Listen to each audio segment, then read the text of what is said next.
परमेश्वर के पवित्र नाम की स्तुति हो।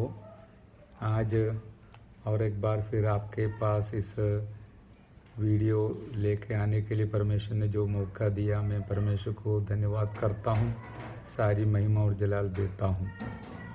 परमेश्वर की महान दया से पिछले दिनों में हम ऑडियो के द्वारा हर दिन पवित्र वचन थोड़ा कुछ बांटने के लिए जो मुझे मौका मिला है, मैं बहुत धन्यवाद करता हूं और बहुत सौभाग्य समझता हूं कि परमेश्वर ने मेरे ऊपर दया किया, ताकि गांव-गांव में रहने वाले प्यारों के लिए ख़ास तौर पर एक आशीष का कारण बना है, और शहर में रहने वाले लोग भी और इस वचन को मनन करते हुए और उनके पास से सूचना मिलती है।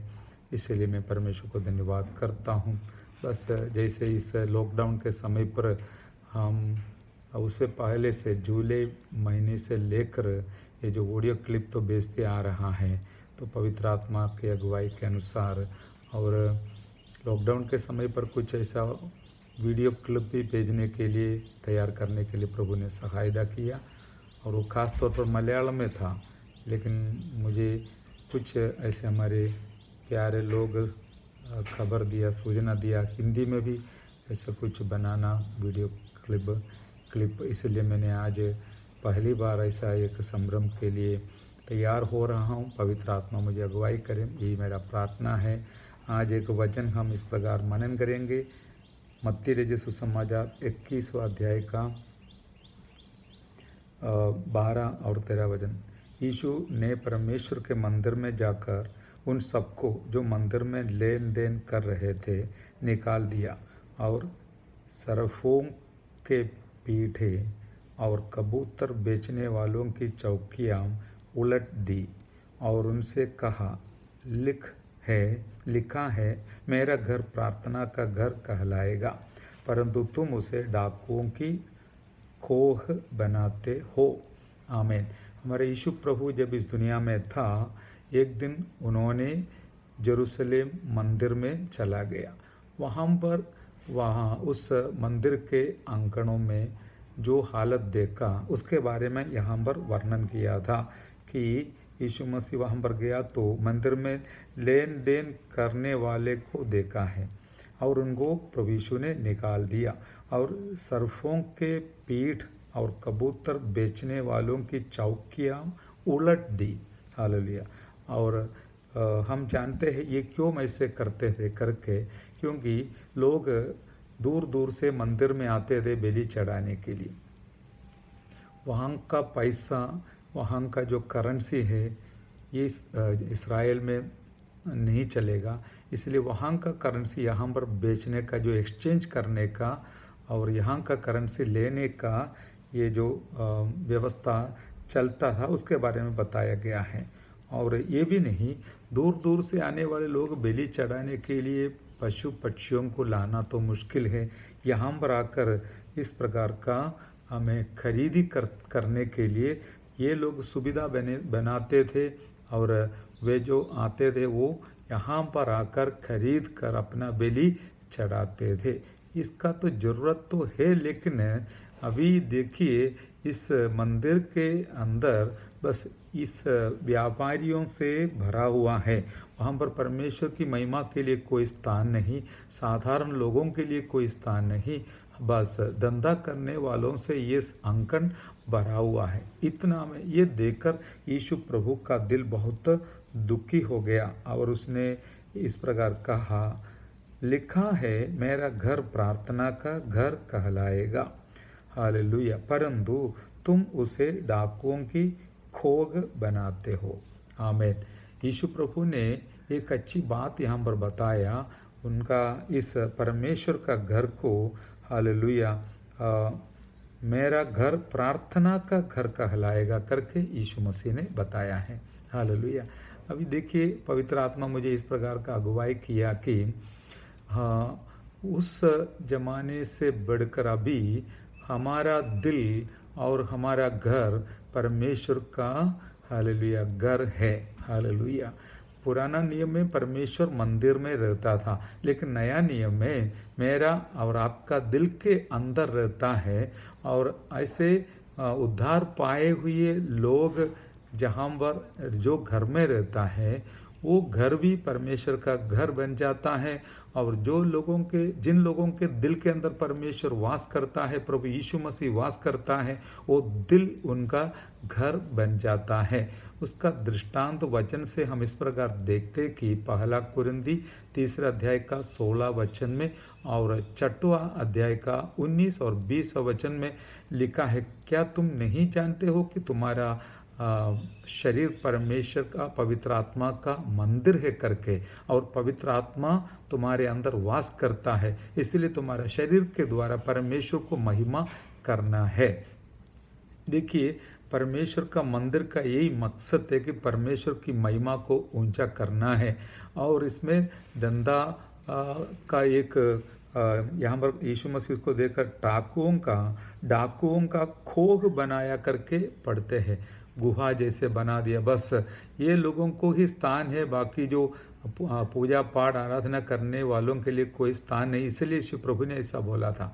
लेकिन आज के ज़माने में हमारा दिल के अंदर बाकी कोई भी बातों को संभाल कर रखने से बढ़कर पवित्र आत्मा को स्थान देना है, पवित्र आत्मा का मंदिर बनाना है, ताकि हमारे अंदर से परमेश्वर को महिमा मिलने वाला है। हालेलुया। अभी इस ज़माना ऐसा है कि हमारे घर के अंदर ज़्यादातर बैठने का मौका मिला था, अभी भी ऐसा ही है। ख़ास तौर पर हम सेवा करने वालों के लिए बाहर जाकर ज़्यादा कुछ करने का मौका नहीं मिलता है, इसलिए हालेलुया एक सीख हमको मिला है, सच्चाई मिला है कि हमारे घर के अंदर हालेलुया बैठकर हम इस घर को एक आराधना स्थल बनाना है। हालेलुया। मेरे प्यारों, हर जगहों में प्रार्थना का ज़रूरत बढ़ रहा है। अभी आप कितना प्रार्थना करता है आप जाने, प्रभु जाने।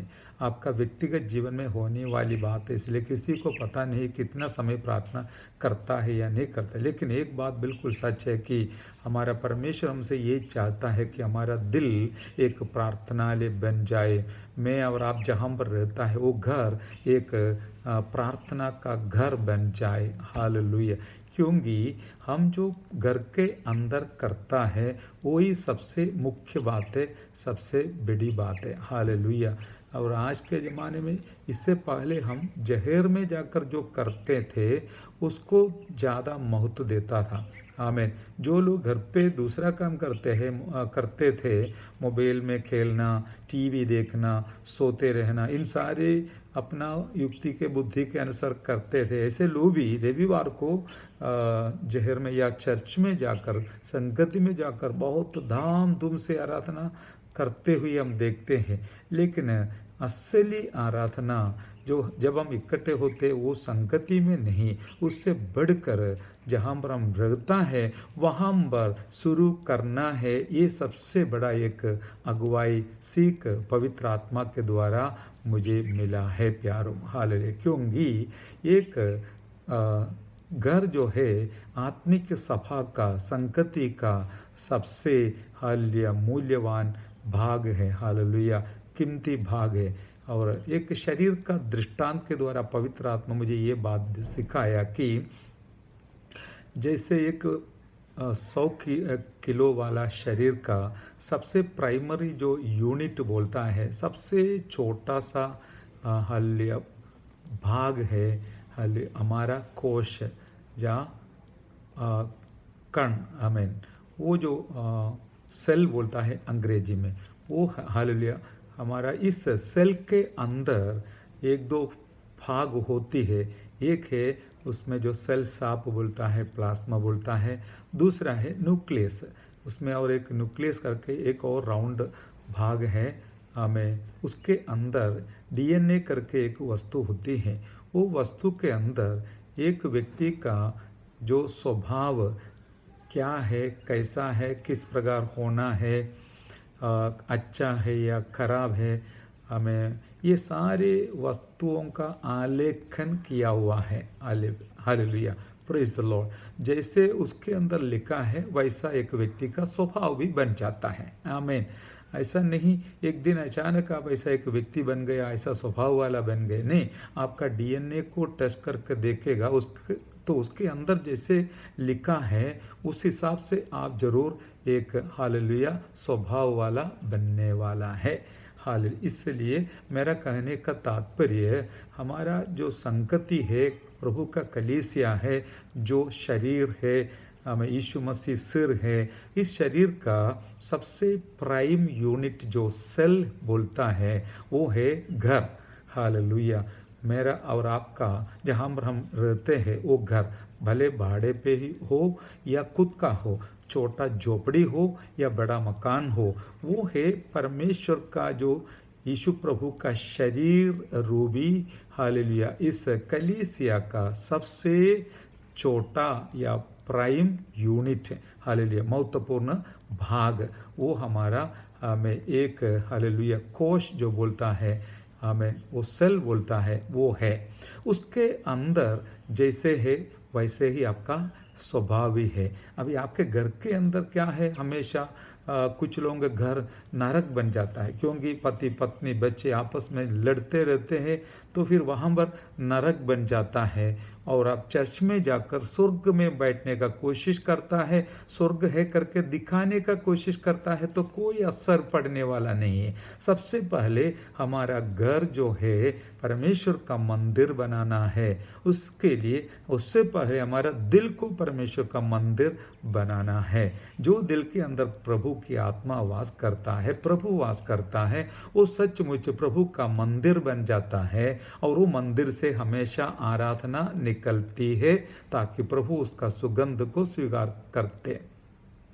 ऐसे लोग जहाँ पर रहते हैं जो घर में, वो घर प्रभु का घर बन जाता है। वहाँ पर हमेशा गीत का आवाज़, स्तुति का आवाज़, आमेन, खुशी और मगन का आवाज़, प्रेम का एक माहौल, हालेलुया, इस प्रकार का एक वातावरण पैदा होने से एक छोटा स्वर्ग बन जाता है। वहाँ पर प्रार्थना का प्रेरणा मिलती है, दिन प्रतिदिन उन्नति, आत्मिक उन्नति भी मिलता है। वहाँ पर वचन को स्थान है, वचन मनन करते हैं, वचन हमें पढ़ते हैं, वचन का घोषणा होती है आपस में, ताकि वचन एक दूसरे के मुंह से सुने और उसको स्वीकार करे और आत्मिक उन्नति पाए।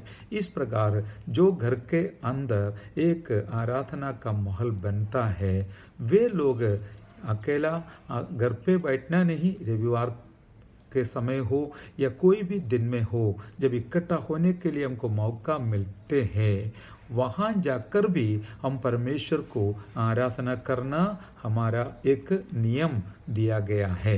इसलिए घर पे बैठ के हमेशा बैठे रहना और आराधना करते रहना ये नहीं है, लेकिन शुरुआत वहाँ से होना चाहिए। हमको पता है कलीसिया में एक हफ्ता में एक बार मिलता है संगति, आराधना के लिए एक ही बार अवसर मिलता है, संगति के लिए कभी कभी कॉटेज मीटिंग हो या उपवास प्रार्थना हो, एक दो और मौका मिलता है। लेकिन घर के अंदर एक दिन 2-3 समय, सुबह का समय, शाम का समय, चाहिए तो दोपहर का समय आपको मिलता है, ताकि आप अकेला हो या परिवार के साथ हो, हालेलुया आराधना करने के लिए एक मौका मिल जाता है। इस मौका को बराबर इस्तेमाल कर कर हम हमें आगे बढ़ने से, जब हमको हमें सब लोगों के साथ आराधना करने के लिए जो मौका मिलता है, उसको हम एक सही ढंग से, अच्छी रीति से, भलाई के साथ इस्तेमाल करने के लिए कारण हो जाएगा। इसलिए यहाँ से शुरू करना, वहाँ पर हम इस प्रकार हमें उसका प्रदर्शन करना है, हमें काम में लाना है।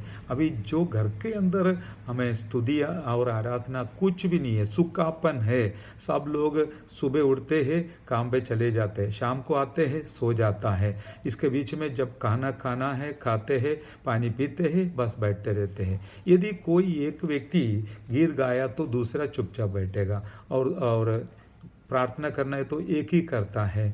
ऐसा एक हालेलुया, एक बहुत कमजोरी हालत अवस्था हमारे घर के अंदर रहता है। तो ऐसे लोग चर्च में आके या संगति में आकर क्या कर सकता है? कुछ नहीं कर पाएगा। वहाँ पर सिर्फ दिखाने के लिए दिखावटी हम बन सकता है, लेकिन असलियत में हमारा परमेश्वर हमारे घर के अंदर आके देखता है, क्योंकि वो रोज हमारे घर पे आना चाहता है। हमारे दिल पे तो है, और जिनके दिल पे है उनके घर पे ही है। जिनके दिल में नहीं है उनके घर में भी नहीं है। ये तो सही बात है, सब समझने वाली बात है। इसलिए जो लोग अपने जीवन में यीशु को लेके चलता है, उनके घर के अंदर यीशु के लिए एक ऐसा वातावरण को बनाना है, माहौल को तैयार करना है कि हम हमेशा स्तुति और आराधना में बढ़ते जाएंगे। मेरे प्यारों, वहाँ पर यीशु मसीह जरूर रहने वाला है, और जहाँ पर यीशु मसीह रहता है वहाँ पर शैतान नहीं रहेगा। जहाँ पर यीशु मसीह रहेगा वहाँ पर शैतान का कोई चालाकी नहीं रहेगा।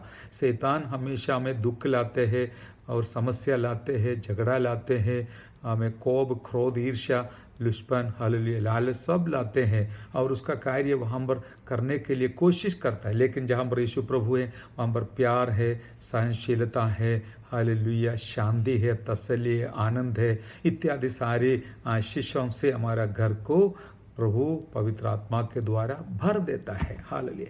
ये दोनों में से कौन सा चाहिए आपको, आपके ऊपर आधारित है। यदि आप प्रभु को धन्यवाद करते हुए जब भी समय मिलते समय आप अपना घर के अंदर हाल इस प्रकार का एक माहौल तैयार करने से वहाँ पर पवित्र आत्मा का वास रहेगा, वास स्थान बनेगा और शैतान वहाँ से भागेगा। हालेलुया। अभी देखिए, मैंने ये जब बताते समय इसका अर्थ ये नहीं आप 24 घंटा घर पे बैठ के प्रार्थना करते रहना, आराधना करते रहना, नहीं। आप अपना काम के लिए जा सकते हैं, लेकिन दिन के शुरुआत में आप प्रभु को आराधना कर शुरू करना है। शाम को जब समाप्त करने से पहले प्रभु को धन्यवाद का बलिदान चढ़ाकर, उनको आदर कर आराधना कर हालेलुया आपका दिन को समाप्त करना है। इतना तो करने वालों के साथ प्रभु जरूर रहेगा। हालेलुया। और इसके अलावा जब भी आप घर पे रहते समय सबके साथ आमीन, एक दूसरे के साथ आमीन हल भजन बांटना, हमें एक दूसरे के लिए प्रार्थना करना और प्यार के साथ रहना, ये सब हमको आशीष दिलाने वाली बात है। अभी देखिए, इसलिए यीशु प्रभु ने जब दोबारा आगमन के बारे में बताया, मत्ती 24 अध्याय में हम इस प्रकार देखते हैं, एक दृष्टांत वहाँ पर इस प्रकार बताया गया है कि 24 का 40 वचन में, उस समय 2 जन खेत में होंगे, एक ले लिया जाएगा और दूसरा छोड़ दिया जाएगा। 2 स्त्रियां चक्की पीसती रहेगी, एक ले ली जाएगी और दूसरी छोड़ दी जाएगी। दूसरा जगह में ये भी लिखा है, 2 एक पलंग में सोते रहेगा, एक उठा ले जाएगा, दूसरा छोड़ दिया जाएगा। यीशु मसीह के आगमन के समय घर पे हम जैसे रहते हैं वहाँ से हमारा पुनरुत्थान होती है। हालेलुया।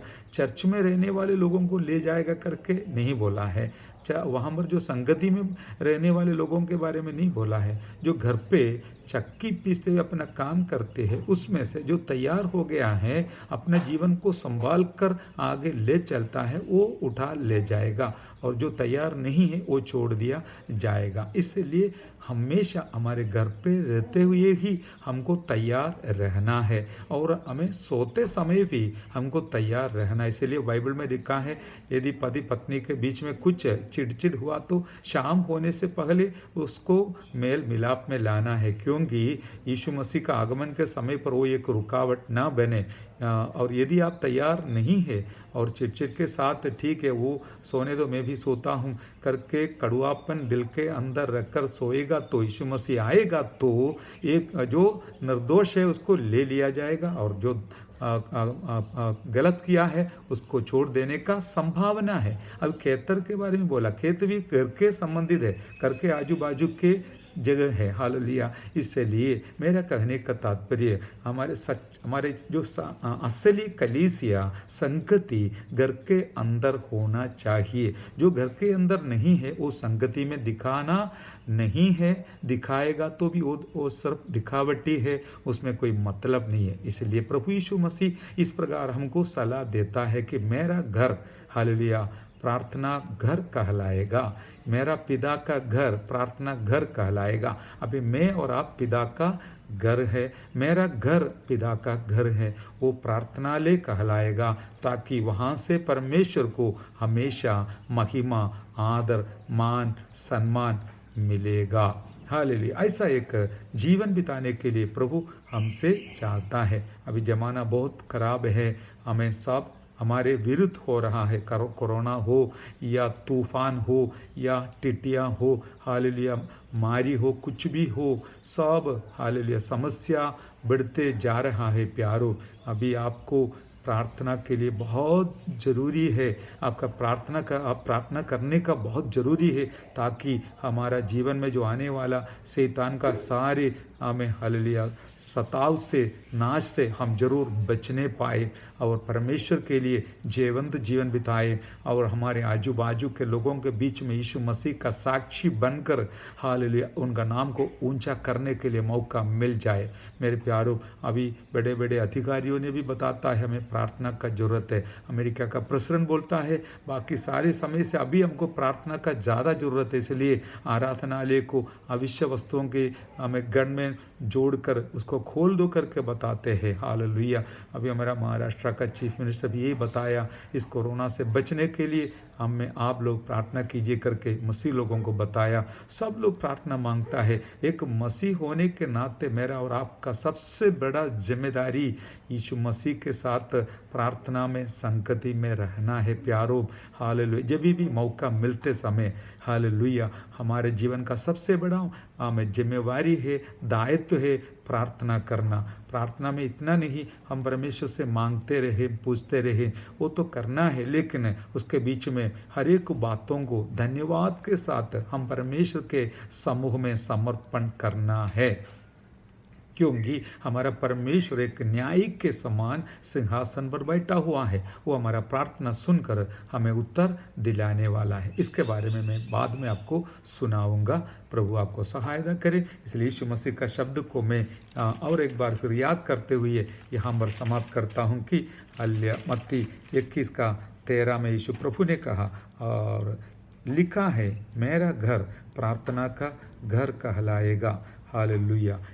और मेरा बिंदी है कि हमेशा हमेशा हमारा घर के अंदर से प्रार्थना हमें ऊपर उठाते रहें, क्योंकि हम आज सुबह भी पढ़ा था कि प्रकाशित वाक्य 5वां अध्याय का 8वां वचन में लिखा है प्रार्थना एक दुआ है। संतों का प्रार्थना से भरा हुआ सोने का कटोरा लेकर हालेलुया आमीन 24 प्राचीनों ने परमेश्वर के सिंहासन के सामने, मेमना के सामने दंडवत करते हुए, आराधना करते हुए हम देखते हैं। इसलिए आपका और मेरा प्रार्थना एक दुआ जैसे परमेश्वर के पास उठने वाला है। इस दुआ को उठाते हुए, हालेलुया बढ़ाते हुए हमारे जीवन को आगे बिताएं। परमेश्वर हम सबों को आशीष दे, बरकत दे। आमीन। God bless you. Thank you.